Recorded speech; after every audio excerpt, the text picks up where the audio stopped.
Welcome back to our channel Tech Matrix. Today நம்ம எதை பத்தி டிஸ்கஸ் பண்ண போறோம் அப்படின்னா UI vs UX. ஸோ ரொம்பவே ஒரு இன்ட்ரெஸ்டிங்கான டாபிக் நம்ம டிஸ்கஸ் பண்ணலாம். ஸோ அஸ் அ இன்ஜினியரா நம்ம ஒரு சாஃப்ட்வேரை கிரியேட் பண்ண போறோம். சாஃப்ட்வேர் மீன்ஸ் வெப்சைட்ஸா இருக்கலாம், அப்ளிகேஷன்ஸா இருக்கலாம், இல்ல சாஃப்ட்வேர்ஸா இருக்கலாம்.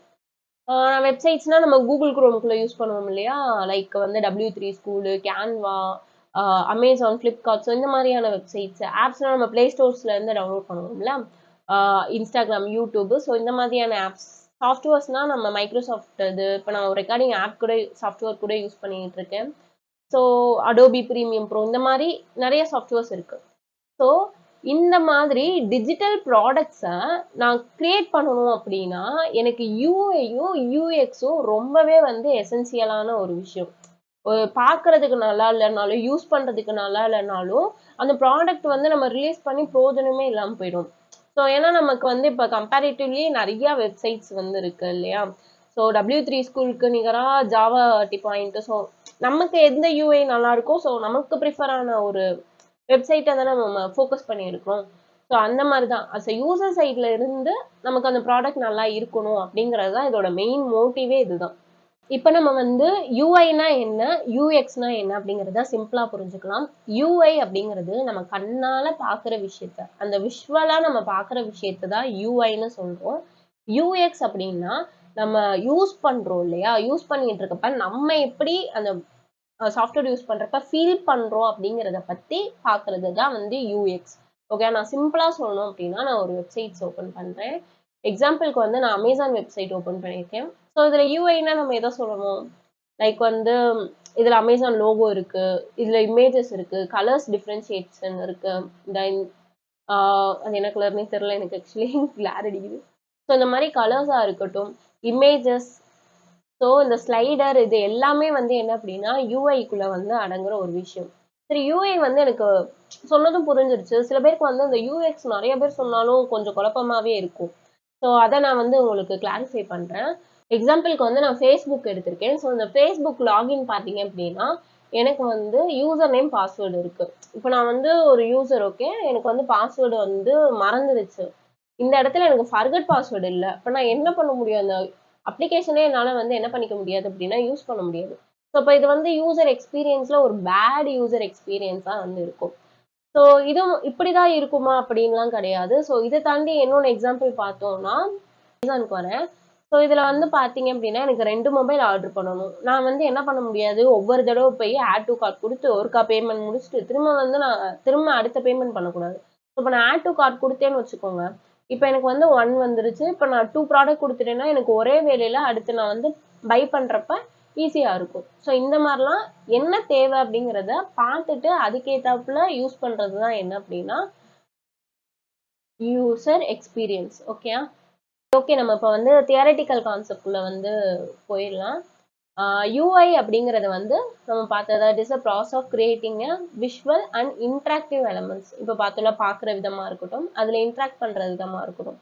ஸோ இதை கிரியேட் பண்றதா என்ன அப்படின்னா யூஐன்னு சொல்லுவாங்க. ஸோ இதை எதை மெயினாக ஃபோக்கஸ் பண்ணி இருக்கும் பார்த்தீங்கன்னா ப்ராடக்டோட லுக்கை ஃபோக்கஸ் பண்ணி மட்டும்தான் அது இருக்கும். ஓகே, இதோட கீ காம்பனன்ட்ஸ் என்னன்னு பார்த்தீங்கன்னா விஷுவல் டிசைன். விஷுவல் டிசைன் கலர்ஸா இருக்கலாம், ஃபான்ஸா இருக்கலாம், இதெல்லாம் உங்களுக்கு தெரியும். ஐக்கன்ஸ்னா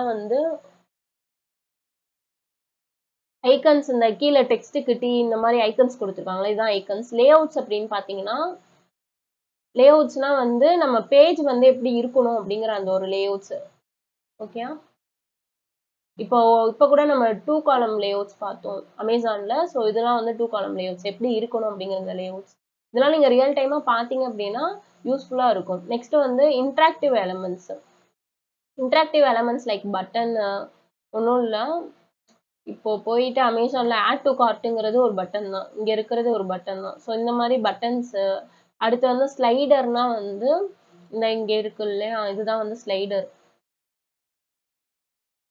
இந்த மாதிரி எனக்கு ப்ரைஸ் அமௌண்ட் இதுக்குள்ள இருக்கணும் அப்படின்னு சொல்லிட்டு அந்த ஸ்லைடர்ஸ் கொடுக்கறது. மெனூஸ் அப்படின்னா இப்போ நான் அமேசான்ல போயிட்டு எனக்கு இதெல்லாம் மேண்டிட்டரியா தேவை, அதெல்லாம் நான் எங்கேயும் போய் தேட முடியாது. ஸோ எனக்கு மெனுவிலே கொடுத்துருக்கணும், ஈஸியா ஆக்சசிபிளா இருக்கணும். ஸோ இந்த மாதிரி மெனூஸு, ஃபார்ம்ஸு, ஃபார்ம் இல்லாம ஒரு அப்ளிகேஷனே இயங்காதுங்கிற மாதிரி தான். ஏன்னா லாகின் பேஜுக்கு ஒரு ஃபார்மு, ஸோ அந்த மாதிரி ஃபார்ம்ஸ்லாம் எனக்கு தேவை. அது மட்டும் இல்லாம எனக்கு வந்து பிராண்ட் கன்சிஸ்டன்சியை வந்து என்ஷூர் பண்ற விதமா வந்து இருக்கணும். என்னோட பிராண்டை வந்து தெரிவிக்கிற விதமா இருக்கணும். அதுக்கடுத்து டிசைன் பார்க்க வந்து ஏஸ்தட்டிஸ்டிக்கா இருக்கணும். வளர்றேன்னு நினைக்கிறேன். ஏஸ்தட்டிக்கா இருக்கணும். ஓகேவா? ஸோ இதோட மெயினான கோல் என்னன்னு பார்த்தோம்னா, பார்க்கறதுக்கு நல்லா இருக்கணும், அட்ராக்டிவா இருக்கணும், ஈஸி டு இன்ட்ராக்டா இருக்கணும். அவ்வளவுதான்ப்பா. நெக்ஸ்ட் பார்ப்போம் நம்ம. ஸோ அதுதான் இங்க சொல்லியிருக்காங்க. இந்த டயக்ராம் மட்டும் நீங்க பார்த்துக்கோங்க. நெக்ஸ்ட் யூசர் எக்ஸ்பீரியன்ஸுக்கு வரலாம். யூசர் எக்ஸ்பீரியன்ஸுங்கிறது நான் சொன்னதான். ஓவரால் அந்த யூசர் வந்து அந்த ப்ராடக்டை யூஸ் பண்றப்ப எப்படி இருக்கு, அந்த எக்ஸ்பீரியன்ஸ் என்ன அப்படிங்கிறத பத்தி சொல்லலாம். UX design focus on the overall experience user have when using interacting with the product. இது வந்து எப்படி ஒர்க் ஆகுது, அவர் எப்படி ஃபீல் பண்றாரு அப்படிங்கிறத பொறுத்து தான் இந்த UX வந்து இருக்கும். ஓகே. நெக்ஸ்ட் வந்து இதோட காம்பனன்ட்ஸ் பார்த்தீங்கன்னா யூசர் ரிசர்ச். யூசரா தான் மெயினா நம்ம வந்து ரிசர்ச் பண்ற மாதிரி இருக்கும். அவருக்கு என்ன தேவை, அவருக்கு என்ன ப்ராப்ளம், நம்ம சொல்லியிருந்தோம்ல இந்த மாதிரி எனக்கு ஃபர்கட் பாஸ்வேர்டு அடிக்கடி மறக்குது அப்படிங்கிறப்ப ஃபர்கட் பாஸ்வேர்டு கொடுக்கலாம், ப்ரீசெட்ஸ் கொடுக்கலாம். ஸோ அந்த மாதிரி அவருக்கு என்ன தேவை, அவருக்கு என்ன ப்ராப்ளம், அவரோட பிஹேவியர் எல்லாத்தையுமே வந்து ரிசர்ச் பண்ணணும். நெக்ஸ்ட் வந்து பார்த்தீங்க அப்படின்னா இன்ஃபர்மேஷன் ஆர்கிடெக்சர். இன்ஃபர்மேஷன் ஆர்கிடெக்சர்னா ஆர்கனைஸ் கண்டென்ட் லாஜிக்கலி. ஸோ நம்ம கண்டென்ட்டை எல்லாத்தையுமே வந்து என்ன பண்ணணும் அப்படின்னா லாஜிக்கா வந்து நம்ம கொண்டு போகணும். இப்போ ஃபார் எக்ஸாம்பிள் வந்து நம்ம அமேசான்லேயே பார்த்துருந்தோம். இங்கே வந்து செல் ப்ராடக்ட்டு, ஸோ ப்ரைஸிங்கு, ஸோ இந்த மாதிரி ஏகப்பட்ட மெனூஸ் இருந்ததுல அதெல்லாம் வந்து கரெக்டாக இன்ஃபர்மேஷன் ஆர்கனைஸ் பண்ணி வந்து வச்சுருக்கணும். நெக்ஸ்ட் வந்து பார்க்குறப்ப யூசர் ஃப்ளோ. நான் ஆல்ரெடி சொல்லியிருந்தேன், இந்த 2 மொபைல்லாம் வந்து எனக்கு பர்ச்சேஸ் பண்ணணும், ஒரே மொபைலை 2 தடவை பர்ச்சேஸ் பண்ணணும், ஆட் டு கார்ட் கொடுத்து பேமெண்ட் முடிச்சுட்டு திரும்பி ஆட் டு கார்ட் கொடுத்து பேமெண்ட் முடிச்சுட்டு திரும்பி வரக்கூடாது. எனக்கு அப்போ என்ன பண்ணணும், அந்த இடத்துல ஆட் டு கார்ட்டை எனக்கு டபுளாக மாற்றணும். ஸோ அப்போ அங்கே வந்து ப்ளஸ் ஐக்கான் கொடுத்துருந்தாங்களா, ஸோ அந்த மாதிரி எனக்கு வந்து ஈஸியா ஒரு வேலை இருக்கு, அதை வந்து நான் பல தடவை பண்ணக்கூடாது. டக்குனே அந்த ஃப்ளோ வந்து எனக்கு ஈஸியா இருக்கணும். ஓகே. இப்போ நான் வந்து ப்ராடக்ட்டை வந்து பர்ச்சேஸ் பண்றதுக்கு நான் 7-8 பேஜ் தாண்டிலாம் வரக்கூடாது. ஜஸ்ட் ஒரு 3 பேஜ்லேயே முடிக்கிற மாதிரி இருக்கணும்.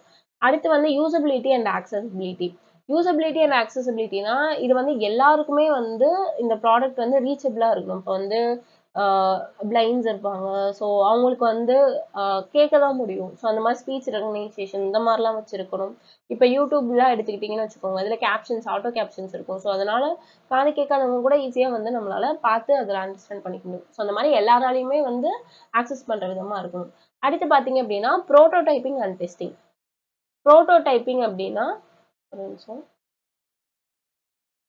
ப்ரோட்டோடைப்பிங்னா நம்ம வந்து மினி வெர்ஷன். இப்போ நம்ம ஒரு அப்ளிகேஷன் கிரியேட் பண்ண போறோம் அப்படின்னா அதோட மினி வெர்ஷன் தான் என்ன அப்படின்னா ப்ரோட்டோடைப்பிங் அப்படின்னு சொல்லுவோம். இப்போ நான் எனக்கு வந்து டெக்மேட்ரிக்ஸோட மினி வெர்ஷன் முன்னாடி கிரியேட் பண்ணியிருந்தேன். ஸோ இது வந்து ப்ரோட்டோடைப் வந்து இதுதான். ஸோ எக்ஸாக்டா நான் வந்து ப்ராடக்டை மொத்தமா போய் ரிலீஸ் பண்ணாம அதோட ஸ்மால் பார்ட்டு, ஐ மீன் அதோட சின்னதை மட்டும் அவ்வளோ எக்ஸ்பென்சிவா பண்ணாம சின்ன ப்ரோட்டோடைப் லெவல்ல மட்டும் பண்ணி அதை வந்து டெஸ்ட் பண்ணி பார்த்தோம் அப்படின்னா ஈஸியா இருக்கும். ஓகேவா? இதோட கோல் என்னன்னு பார்த்தோம்னா யூசர் வந்து யூஸ்ஃபுல்லா இருக்கணும், யூசபிலிட்டி நல்லா இருக்கணும், சாட்டிஸ்ஃபை த யூசர். ஸோ யூசருக்கு என்ன தேவையோ அதை எல்லாத்தையும் வந்து சாட்டிஸ்ஃபை பண்ற விதமா இருக்கும். ஸோ இதுதான் வந்து யூஎக்ஸ் டிசைன். நெக்ஸ்ட் வந்து யூஎக்ஸுக்கும் யூஐக்கும் என்ன டிஃப்ரென்ஸ் அப்படிங்கறத பார்க்கலாம். Look versus feel. ஸோ யூஎக்ஸுங்கிறத ஃபீல், அவர் எப்படி வந்து ஃபீல் பண்றாரு, அதை ப்ராடக்ட் யூஸ் பண்றப்ப அவரோட சாட்டிஸ்ஃபேக்ஷன் லெவல் எப்படி இருக்கு, அப்புறம் அதோட ஃபீல் எப்படி இருக்கு அப்படிங்கிறத பத்தி பார்த்தோம் அப்படின்னா யூஎக்ஸ். லுக் வைஸ் அதை பார்க்கறதுக்கு எப்படி இருக்கு, விஷுவல் அப்பியல் எப்படி இருக்கு அப்படிங்கிறத பத்தி பார்த்தோம் அப்படின்னா அது வந்து லுக். நெக்ஸ்ட் இதை வந்து டிசைன் பண்ணுவோம், இதை வந்து ப்ரோட்டோடைப்பிங் வந்து பண்ணுவோம். எதை ப்ரோட்டோடைப்பிங் பண்ணுவோம்னா யூஎக்ஸை வந்து ப்ரோட்டோடைப்பிங் வந்து பண்ணுவோம். ப்ரோட்டோடைப்பிங் அப்படின்னா நம்ம மினி வெர்ஷன் வந்து கிரியேட் பண்ண போறோம். ஸோ எக்ஸாக்டா பெரிய ப்ராடக்டா பண்ணாம மினி வெர்ஷன் பண்ணிட்டு ஸோ அதோட ஃப்ளோஸ் எப்படி இருக்கு, அதோட ஃபங்க்ஷனாலிட்டி எப்படி இருக்கு. ஃப்ளோ நான் சொல்லியிருந்தேன். இப்போ நம்ம வந்து மீன் பண்றோம்னா இப்போ நான் வந்து அமேசான் போறேன் அப்படின்னா சர்ச் ஒரு ப்ராடக்ட் சர்ச் பண்ணிட்டேன், அதுல இருந்து எனக்கு ஆட் டு கார்ட் கொடுக்குறேன், அதுல இருந்து எனக்கு வந்து ப்ராடக்ட் ஆர்டர் பண்றேன், பேமெண்ட் முடிக்கிறேன், அவ்வளவுதான். ஸோ இந்த மாதிரி அந்த ஒரு ஃப்ளோவும் அதோட ஃபங்க்ஷனாலிட்டிஸ் பத்தி வந்து சொல்லும். அடுத்து வந்து பாத்தீங்க அப்படின்னா டிசைன். இதோட கிராஃபிக்ஸ் எப்படி இருக்கு, அந்த விஷுவல் டிசைன்ஸ் எப்படி இருக்கு, அதை பத்தி பாக்குறது தான் அது. அடுத்து வந்து இது high level versus detail. So இதை பார்க்கறதுக்கு அவரோட ஜேர்னி எப்படி இருக்கு அதை டீட்டெயிலா வந்து பார்க்கறது தான் வந்து யூஎக்ஸ் டிசைன். ஹை லெவல் அப்படிங்கிறப்ப பார்க்கறப்ப எஸ்தட்டிக்கா இருக்கு அந்த மாதிரி பார்க்கறது. அப்புறம் வந்து ரிசர்ச் அண்ட் இம்ப்ளிமெண்டேஷனை பேஸ் பண்ணி தான் வந்து யூஐ வந்து இருக்கும். ஏன்னா இப்போ நம்ம தான் வந்து அதை கலர் கொடுக்கணும், ஃபாண்ட் என்னங்கிறதெல்லாம் வந்து பார்க்கணும். இது வந்து யூஎக்ஸ் வந்து ரிசர்ச் ஓரியன்டா இருக்கும். எப்படின்னா அதை வந்து யூசருக்கு என்ன தேவை அப்படிங்கிற அனலைசிஸ் பண்ணி டெஸ்ட் பண்ணி அதை டெவலப் பண்ற விதமா இருக்கும். அப்புறம் வந்து யூஎக்ஸ் வந்து யூசர் சென்டர்டா இருக்கும். ஓகே, யூசர் சென்டர்னா அவருக்கு தேவை என்ன, அவர் யூசரை பேஸ் பண்ணி மட்டும்தான் இது வந்து இயங்கிட்டு இருக்கும்னு வச்சுக்கோங்க. இது வந்து இன்டர்ஃபேஸ் பார்க்கறதுக்கு எப்படி இருக்கு அது மாதிரி தான் இருக்கும். இது வந்து உங்களுக்கு தெரியும், ஒருத்தவருக்கு ஒரு தேவை இருக்கு அப்படின்னா அந்த is mean by problem solving. அவருக்கு தேவையை வந்து ப்ராப்ளம் சால்வ் பண்ணி கொடுக்கறது இதுவா இருக்கும். இது வந்து விசுவல் அப்பியரா இருக்கும். ஸோ இதை ஜஸ்ட் ரீட் பண்ணி பாருங்க. ஓ, சொன்னதே தான் சொல்ற மாதிரி இருக்கும். ஓகே, டிசைனரா நம்ம என்ன பார்க்கணும் அப்படின்னா யூசரோட தேவை என்ன அப்படிங்கிறத வந்து பார்க்கணும். இவருக்கு வந்து ஃபாஸ்ட் ஆர்டரிங் வந்து தேவை. ஸோ அப்போ வந்து நம்ம ஒரு ஃப்ளோ கொடுக்கணும். ஸோ மெயினாக ரெண்டாவது பார்த்தோம் அப்படின்னா ஃப்ளோ. இப்போ வந்து சர்ச் நம்ம கொடுக்குறோம், சூஸ் ஃபுட் கொடுக்குறோம், ஆட் டு கார்ட் கொடுக்குறோம், பே கொடுக்குறோம். ஸோ இவ்வளோதான் ஃபுட் ஆர்டரிங்கில் இருக்கணும். இதை தாண்டி வந்து இதுக்குள்ளே ஒரு 4-5 பேஜஸ் வந்து இருக்கக்கூடாது. ஸோ அதான் சொல்கிறாங்க, ஃபியூவர் ஸ்டெப்பில் எனக்கு அந்த வேலையை முடிக்கிற மாதிரி இருக்கணும். நான் லோட் பண்ணுறப்பயுமே வந்து ஓவராக வந்து லோட் ஆகாமல் கொஞ்சம் சீக்கிரமாக வர மாதிரி இருக்கணும். ஓகேவா? அதுக்கடுத்து ஸோ அவரால் ஈஸியாக ஆர்டர் பண்ணுற மாதிரி இருக்கணும். இதோட ஃபோக்கஸ் வந்து லாஜிக்கல் எக்ஸ்பீரியன்ஸும் ஸ்மூத்தாக இருக்கணும். நெக்ஸ்ட் யூஐ எக்ஸாம்பிள் பார்த்தோம் அப்படின்னா அவருக்கு வந்து பார்க்கறதுக்கு தான் எந்த மாதிரி இருக்கணுங்கிற மாதிரி இருக்கும். இப்போ ஃபார் எக்ஸாம்பிள் அதே ஃபுட் ஆர்டரிங்கில் பார்த்தோம் அப்படின்னா ரெட்டுக்கு வந்து நான்வெஜ் கொடுக்கலாம், க்ரீன் கலருக்கு வந்து வெஜ்ஜு. ஸோ நான்வெஜ்ஜுக்கு ரெட் கலரும் வெஜ்ஜுக்கு க்ரீன் கலரும் கொடுக்கலாம். ஸோ அது மட்டும் இல்லாமல் ரொம்ப அட்ராக்டிவான பட்டன்ஸ் உங்களுக்கு என்னெல்லாம் தோணுதோ. ஸோ இதில் நம்ம தான் நார்மலாக எக்ஸாம்பிள் கொடுத்துருக்கோம். ஸோ உங்களுக்கு தோன்றதெல்லாம் வந்து எழுதலாம். அதுக்குன்னு இதுக்கு ரிலவெண்ட்டாக எழுதணும். ஓகேவா? ஸோ இது வந்து பார்க்கறதுக்கு பியூட்டிஃபுல்லாகவும் விஷுவல் லுக்காகவும் இருக்கணும்.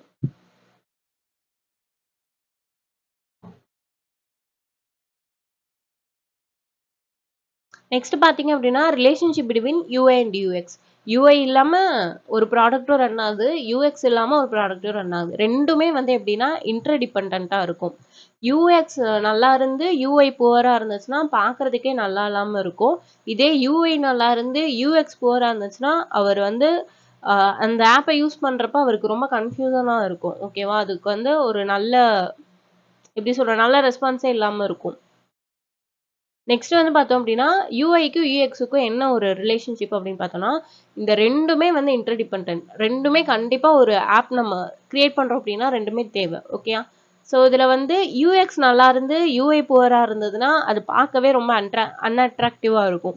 இதே யூஐ நல்லா இருந்தது யூஎக்ஸ் நல்லா இல்லை அப்படின்னா அது ரொம்ப நல்லா இருக்காது. அது ரொம்ப கன்ஃபியூசனாக ஒரு விஷயமா இருக்கும்.